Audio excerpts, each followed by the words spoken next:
The morning sun cast long shadows across Riverside Cemetery as mourners began gathering for Sarah Mitchell's funeral. She had been only 34 when cancer took her, leaving behind her husband and their 8-year-old son Tommy. Stood at the cemetery entrance, his Marine dress uniform pressed and spotless, greeting friends and family as they arrived to pay their respects. Sarah had been the love of his life since high school. They met when he was 17 and she was 16, both working part-time jobs at the local grocery store. He stocked shelves while she worked the register, and every day he found excuses to walk past her checkout lane. Their first conversation lasted 3 hours after their shift ended, sitting in his old pickup truck in the empty parking lot. When joined the Marines at 19, Sarah waited for him through 2 deployments. She wrote him letters every single day, sometimes sending care packages filled with homemade cookies and pictures of home. When he returned from his second tour, he proposed in that same grocery store parking lot where they had their first real talk. Sarah said yes before he even finished asking the question. Their marriage was everything he'd dreamed of. Sarah worked as a teacher at the elementary school while served his country.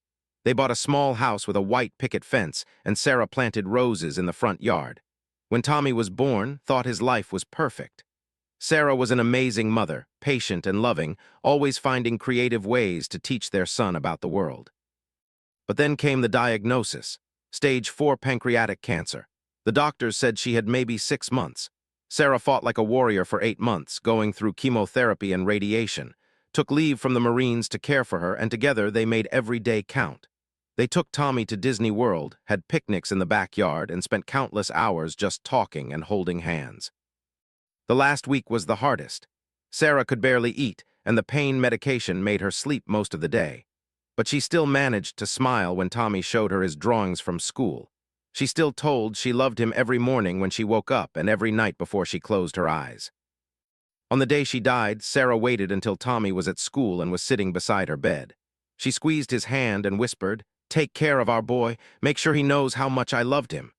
Those were her last words. Now, 3 days later, stood in his dress blues accepting condolences from friends, family, and fellow Marines.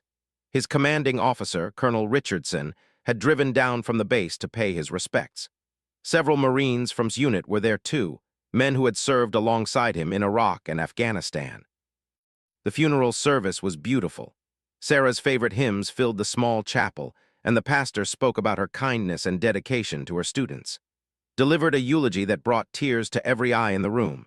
He talked about Sarah's laugh, her terrible cooking that somehow always tasted perfect because she made it with love, and her ability to make anyone feel special. Tommy sat in the front row next to his grandfather, Sarah's father. The little boy wore a small black suit that Sarah had helped him pick out just 2 weeks before she died. She had wanted everything to be perfect for her own funeral, not wanting to burden with those decisions while he was grieving. After the service, the procession moved to Riverside Cemetery. Sarah had chosen a plot under a large oak tree because she loved the shade it would provide. As the casket was lowered into the ground, felt like part of his soul was being buried with her. The military honor guard folded an American flag and presented it to him, a gesture of respect for his service and his sacrifice. As the crowd began to disperse, lingered by the grave. Tommy had gone with his grandfather to get ice cream, something Sarah had specifically requested. She wanted their son to have a happy memory from this difficult day, knelt down and placed his hand on the fresh earth. "I don't know how to do this without you, Sarah," he whispered. "I don't know how to be both mom and dad to Tommy. I don't know how to fill the hole you've left behind." The cemetery was nearly empty now, just a few stragglers offering final condolences. Stood up and brushed the dirt from his uniform pants. He needed to collect himself before picking up Tommy. His son would need him to be strong. As he walked toward the parking lot, noticed a group of teenagers hanging around near the cemetery entrance. They were loud and disrespectful, laughing and playing music from a portable speaker. One of them was smoking, flicking ashes onto the ground where families came to mourn their loved ones. Approached them calmly. "Excuse me," he said in his measured military tone. "This is a cemetery. People are here grieving their loved ones. Could you please show some respect?" The teenagers looked at him with obvious disdain. The largest one, maybe 17 years old with multiple piercings and tattoos covering his arms, stepped forward. "What's your problem, soldier boy? This is a public place. We can be here if we want." kept his voice steady. "I understand it's public property. I'm just asking for some basic respect. My wife was just buried here an hour ago." Instead of showing sympathy, the teenager laughed. "Not our problem, military man. Maybe you should have protected her better." His friends joined in the cruel laughter. Felt his hands clench into fists, but he maintained his composure. 20 years in the Marines had taught him discipline and control. "Please just move along, that's all I'm asking." The situation escalated quickly. The teenager pushed in the chest, hard enough to make him stumble backward. "Don't tell us what to do, you don't own this place."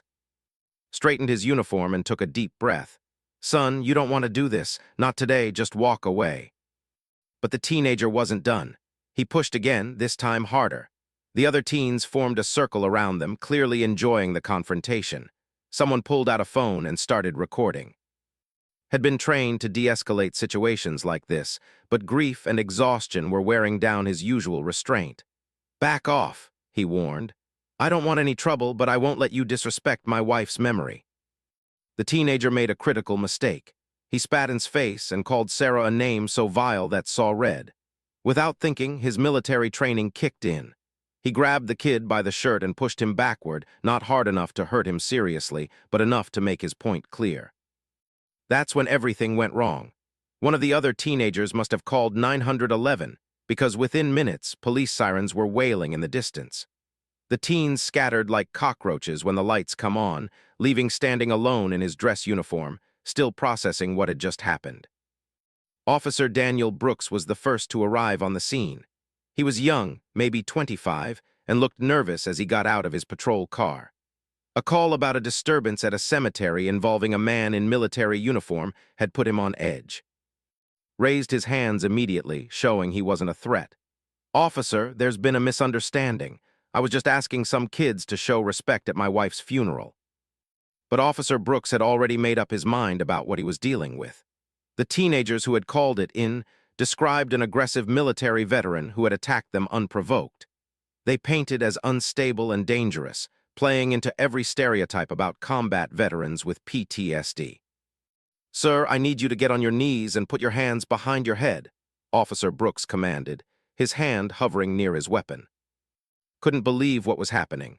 "Officer, I'm a Marine. I just buried my wife an hour ago. Those kids were being disrespectful, and when I asked them to leave, they attacked me." But Officer Brooks wasn't listening. He had backup arriving, and the situation was spiraling out of control. "Sir, get down now, or I will use force." Looked around desperately. A few people from the funeral were still in the parking lot, watching in horror as the grieving widower was being treated like a criminal. Colonel Richardson started walking over, but he was too far away to help immediately. "Please," said his voice breaking. "I just buried my wife. My 8-year-old son is waiting for me to pick him up. This is all a misunderstanding." Officer Brooks drew his taser. "Last warning, get down now." Slowly began to kneel, his dress uniform pants touching the same ground where his wife had just been laid to rest. The irony wasn't lost on him. Here he was, a decorated Marine who had served his country with honor for 20 years, being treated like a criminal on the worst day of his life. "This is wrong," he said quietly as he placed his hands behind his head. "This is so wrong." But Officer Brooks was beyond reason. Perhaps he was nervous, or maybe he truly believed was a threat. Whatever the reason, as knelt on the cemetery ground in his dress blues, Officer Brooks made a decision that would change everything. The taser fired, sending 50,000 volts through his body. He collapsed onto the grass, convulsing, his metals jangling against the ground as his muscles contracted involuntarily. The proud Marine uniform that he had worn to honor his wife's memory was now covered in dirt and grass stains. The electrical shock lasted 5 seconds, but it felt like an eternity. When it stopped, lay motionless on the ground, trying to process what had just happened. Through his blurred vision, he could see Colonel Richardson running toward him, shouting at the police officers. As struggled to catch his breath, lying on the cemetery ground in his torn and dirty dress uniform, he had no idea that his ordeal was about to take a turn that would restore his faith in brotherhood, honor, and the power of doing what's right. Colonel Richardson reached first, dropping to his knees beside the fallen Marine. "What the hell is wrong with you?" he shouted at Officer Brooks. "This man just buried his wife. He's a decorated veteran, not some criminal." Officer Brooks looked confused and defensive. "Sir, we received reports of an aggressive individual attacking teenagers. I followed proper procedure." "Proper procedure?" Colonel Richardson's voice carried the authority of 25 years in the military. "Tasering a grieving widower at his wife's funeral is your idea of proper procedure." More police cars were arriving, their sirens wailing through the peaceful cemetery. The remaining funeral guests watched in shock as the situation unfolded. Mrs. Henderson, Sarah's former principal, had her hand over her mouth in disbelief. Several of his fellow Marines were pushing through the crowd, their faces dark with anger. Slowly pushed himself up to a sitting position, his body still trembling from the electrical shock. His dress uniform was torn and stained with grass and dirt. The medals on his chest, earned through years of faithful service, were tarnished and bent. "I'm okay," he said quietly to Colonel Richardson, though he clearly wasn't. "I need to get to Tommy. He's waiting for me." Officer Brooks was now facing a crowd of increasingly angry military personnel and funeral guests. Sergeant Mike Torres, who had served 2 tours within Afghanistan, stepped forward. His jaw was clenched, and his hands were balled into fists. "You him for what?" Torres demanded. "For asking some punk kids to show respect at a funeral. Are you out of your mind?" The backup officers were trying to assess the situation, but it was clear they were dealing with something far different than what had been reported. The crowd wasn't made up of troublemakers or criminals. These were military families, teachers, and community members who had come to pay their respects to a beloved wife and mother. Officer Brooks's supervisor, Captain Jennifer Martinez, arrived on the scene. She was a 15-year veteran of the police force and immediately recognized that something had gone terribly wrong. She saw sitting on the ground in his torn dress uniform, surrounded by concerned friends and fellow Marines. "What happened here, Brooks?" she asked, her tone sharp. Officer Brooks began to explain about the call reporting an aggressive veteran attacking teenagers, but his story was quickly contradicted by multiple witnesses. Mrs. Henderson stepped forward, her voice shaking with emotion. "Officer, I was here when this started," she said. "Those teenagers were being absolutely horrible. They were laughing and playing loud music, showing no respect at all. Simply asked them to please be quiet because we had just finished burying his wife. They attacked him, not the other way around." More witnesses came forward. Mr. Johnson, the cemetery groundskeeper, had seen the entire confrontation.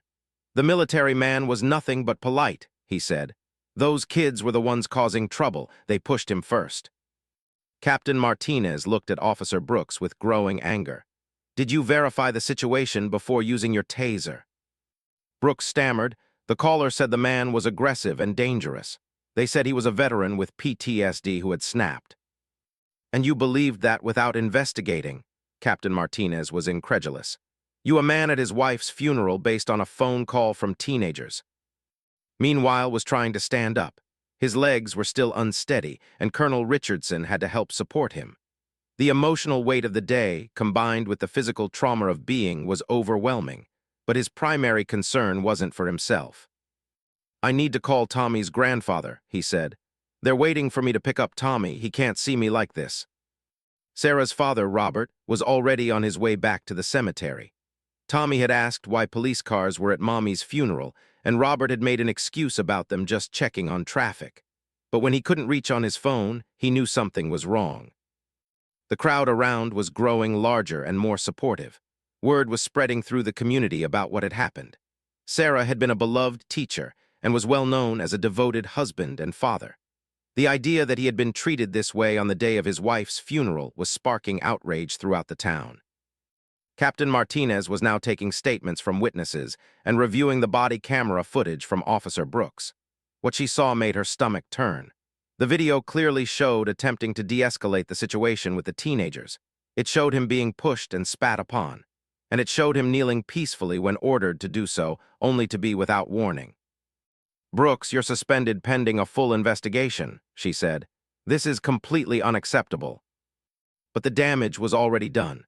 Sat on a bench near Sarah's grave, his torn uniform a stark contrast to the dignity he had maintained throughout the funeral service. Colonel Richardson sat beside him, both men looking out over the cemetery where Sarah now rested. 20 years I've served this country," said quietly. "I've been shot at in Iraq, had mortars dropped on my position in Afghanistan, and never once did I feel as helpless as I do right now. This isn't over, Colonel Richardson replied. What happened here today is an injustice, and we're going to make it right. Word of the incident was already spreading beyond the cemetery. In the age of social media, news traveled fast. Several people had recorded parts of the confrontation on their phones. Within an hour, videos were being shared online showing a Marine in dress blues being at his wife's funeral. The story began to go viral. Veterans groups across the country were picking up the story. Local news stations were sending reporters to the cemetery. What had started as a private moment of grief was becoming a public outrage.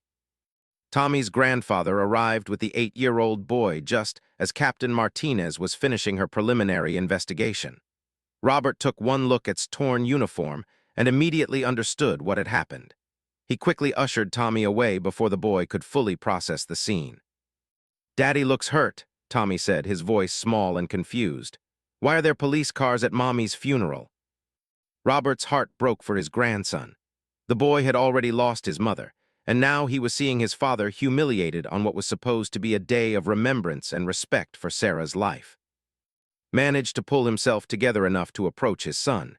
He knelt down to Tommy's eye level, trying to hide the worst of the damage to his uniform. "Hey, buddy," he said, forcing a smile. "I'm okay. I just had a little accident with my uniform, nothing for you to worry about." Tommy looked at his father with the wisdom that sometimes comes to children who have experienced loss. "Did the police hurt you, Daddy?" Didn't want to lie to his son, but he also didn't want to burden him with the truth. "Sometimes grown-ups make mistakes, Tommy, but I'm fine, I promise." As father and son embraced, the crowd around them was buzzing with anger and disbelief. The Marines who had come to pay their respects were talking among themselves, their voices low but their intentions clear. This was an insult not just to, but to every service member who had ever worn the uniform. Sergeant Torres was already on his phone, calling other Marines from their unit. "You need to get down to Riverside Cemetery," he was saying. "Right now, was just at Sarah's funeral by some rookie cop." Staff Sergeant Jennifer had served within Iraq. When she got the call, she was at home with her family, still in her dress uniform from the funeral. "Are you serious?" she asked. Today." "Dead serious," Torres replied. "And I'm telling you, Jen, if we don't do something about this, who will?"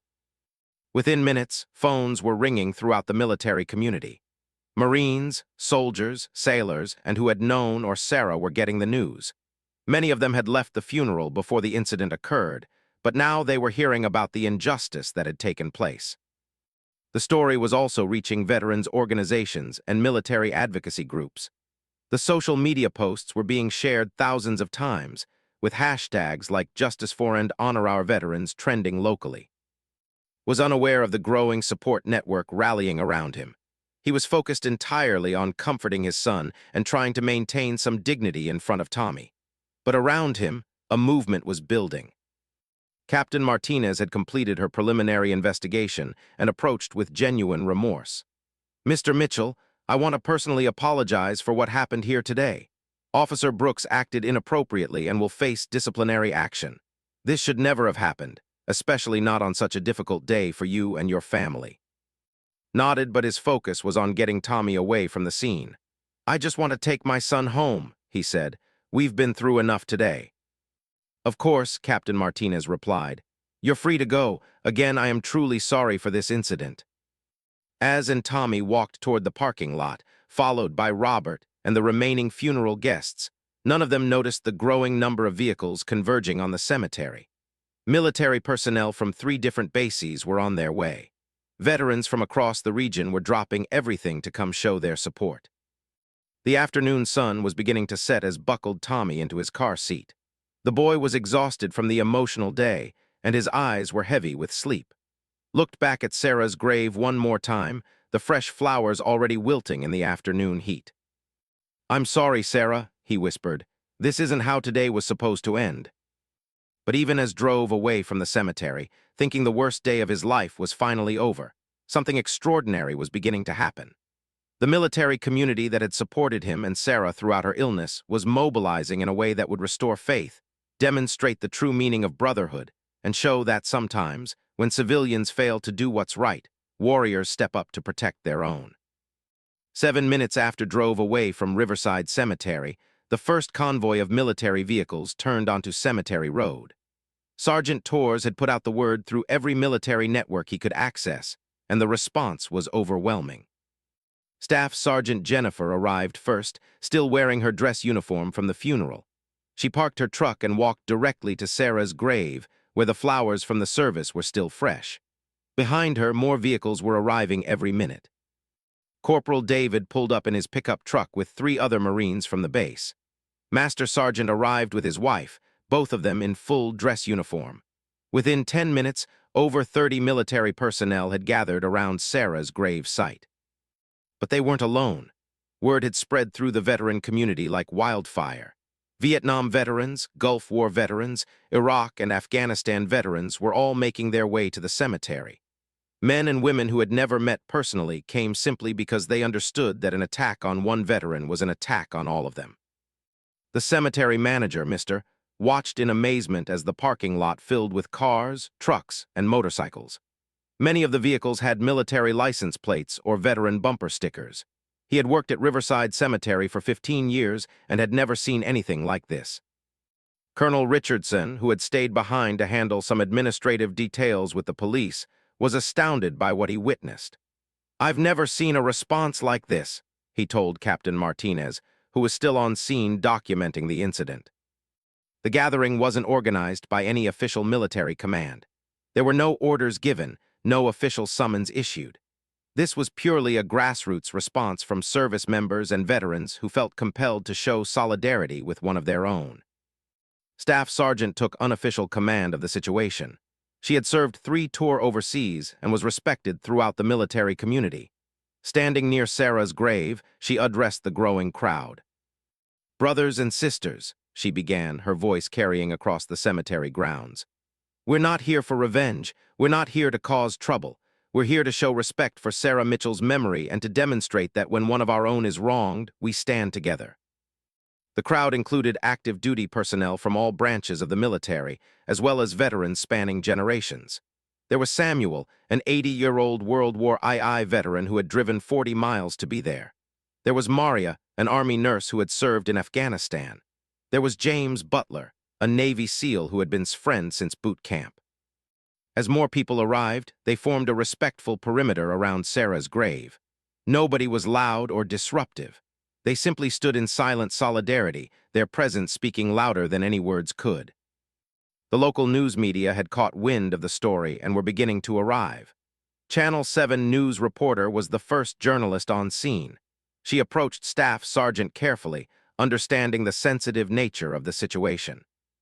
"Staff Sergeant, can you tell us why all these military personnel have gathered here tonight?" Chose her words carefully. "We're here to honor the memory of Sarah Mitchell and to show support for her husband, who was treated shamefully today while grieving his wife. This is what we do for family, and every veteran is family." The story was now spreading nationally. Military blogs and veteran social media groups were sharing the details of what had happened. The hashtag #JusticeFor was trending nationally, with thousands of veterans sharing their own stories of being mistreated by law enforcement. Meanwhile, at his house, he was completely unaware of what was happening at the cemetery. He had gotten Tommy fed and bathed, and the exhausted boy was finally asleep in his bed. Sat in his living room, still wearing his torn dress uniform, staring at a photograph of Sarah. The house felt impossibly empty without her. Every room held memories of their life together. The kitchen where she had made terrible pancakes every Sunday morning. The living room where they had danced to their wedding song when Tommy was a baby. The bedroom where they had whispered their dreams and fears to each other in the dark. His phone had been buzzing with text messages and calls, but he had turned it off. He couldn't handle talking to anyone right now. He just wanted to sit with his grief and try to process the worst day of his life. Back at the cemetery, the gathering had grown to over 200 people. Veterans from across the state were arriving, some having driven for hours after hearing about the incident on social media. The parking lot was overflowing, and people were parking along the surrounding streets. The crowd maintained perfect discipline and respect. There was no drinking, no loud voices, no disruptive behavior. They simply stood in formation around Sarah's grave, honoring her memory and supporting her husband in the way that military families know how to do. Mr. the cemetery manager was moved by what he witnessed. "In all my years working here," he told a reporter, "I've never seen such a beautiful demonstration of love and respect. These men and women understand what honor means." Colonel Richardson had called phone repeatedly, but when he couldn't reach him, he decided to drive to the house. He needed to tell about what was happening at the cemetery. When answered the door, he was surprised to see his commanding officer standing there at 8 o'clock in the evening. "Sir, is everything all right? Is this about what happened today?" "You need to come with me," Colonel Richardson said gently. "There's something at the cemetery that you need to see." Was reluctant to leave Tommy, but Robert assured him that he would stay with his grandson. "Go," the older man said. "Sarah would want you to see this." As they drove back toward Riverside Cemetery, Colonel Richardson tried to prepare for what they would find. "What happened to you today has touched a lot of people. The military community has responded in a way that I've never seen before." Didn't understand what he meant until they turned onto Cemetery Road. The street was lined with vehicles as far as he could see. Military personnel in uniform were directing traffic. American flags were flying from car antennas and truck beds. "What is this?" asked, his voice barely a whisper. "This," Colonel Richardson replied, "is brotherhood." As they parked and walked toward Sarah's grave, saw the most incredible sight of his life. Hundreds of service members and veterans had formed a respectful circle around his wife's resting place. They stood at attention, their heads bowed, their uniforms immaculate despite the late hour. When the crowd noticed approaching, a path naturally formed to allow him through. Nobody spoke, but every person he passed nodded respectfully or placed a gentle hand on his shoulder. Veterans who had never met him treated him like a long-lost brother.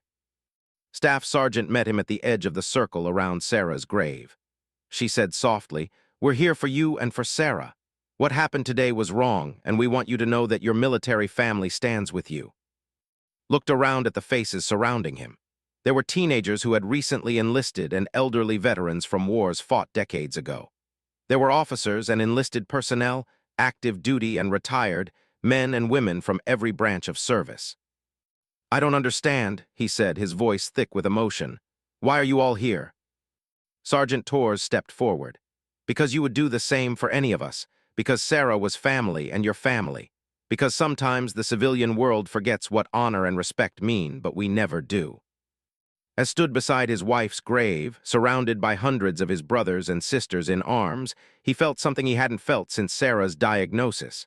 He felt supported. He felt loved. He felt like he wasn't facing his grief alone. The vigil continued through the night. People came and went, but there was always a presence at Sarah's grave. Veterans brought flowers, American flags, and handwritten notes. Someone had brought a guest book for people to sign, and by morning it was filled with messages of support and condolence. The national media had picked up the story. CNN, Fox News, and other major networks were reporting on the spontaneous gathering of veterans who had come to support a fellow service member. The story of being at his wife's funeral had sparked outrage across the country, but the response of the military community had turned it into something beautiful. Officer Brooks was placed on administrative leave pending a full investigation. The police department issued a public apology, and Captain Martinez personally visited his home to express her regret about the incident. More importantly, the veterans who had gathered that night didn't just disperse and forget about. They organized ongoing support for him and Tommy. Veterans with children invited Tommy to and birthday parties. Retired service members volunteered to help with yard work and home maintenance. Military spouses brought meals and offered babysitting services. Sarah's school district established a memorial scholarship in her name, funded entirely by donations from the military community. The scholarship would help children of deployed military personnel access educational resources that Sarah had been passionate about providing. 3 months after the funeral, received a letter from a young Marine who had been at the cemetery that night. The Marine wrote, "I had never met you before that evening, but seeing how our community came together for you and your family made me understand what it truly means to be a Marine. You and Sarah have made me a better person." The incident had also led to policy changes in the local police department. They implemented new training on interacting with veterans and military families. They created a liaison program with the local military bases to improve communication and understanding. But perhaps the most significant change was in himself. The overwhelming support from his military family had reminded him that he wasn't alone in raising Tommy. He had an entire community of people who understood sacrifice, service, and taking care of each other. 1 year later, at the anniversary of Sarah's death, returned to Riverside Cemetery with Tommy. The grave site was covered with flowers and American flags left by veterans who still remembered. There was a small memorial bench nearby, donated by the local VFW chapter, where families could sit and remember their loved ones. As and Tommy sat on that bench, reading some of the cards and notes that had been left, Tommy asked, "Daddy, why do all these people care about Mommy even though they didn't know her?" Thought for a moment, then knelt down to his son's level. "Tommy, there are some people in this world who understand that taking care of each other is the most important thing we can do. Your mommy was one of those people, and so are all these veterans who came to honor her memory. They care because that's what good people do." The story of what happened at Sarah Mitchell's funeral became legendary in military circles. It was shared in barracks and VA hospitals, at veteran reunions and military ceremonies. It became a reminder that the bonds forged in service extend far beyond active duty, and that the military family takes care of its own, especially in their darkest hours. For that terrible day had taught him that even in his greatest moment of despair, he was not alone. The uniform he had worn with pride for 20 years meant something more than just service to country. It meant membership in a brotherhood that would never abandon him, never forget him, and never let him face his battles alone. And for the hundreds of veterans who had stood vigil that night at Riverside Cemetery, it was a reminder of why they had served, and why their service continued long after they took off the uniform. It was about protecting and caring for each other, about standing up for what's right, and about ensuring that honor and respect are never forgotten, especially when the world seems to have lost its way.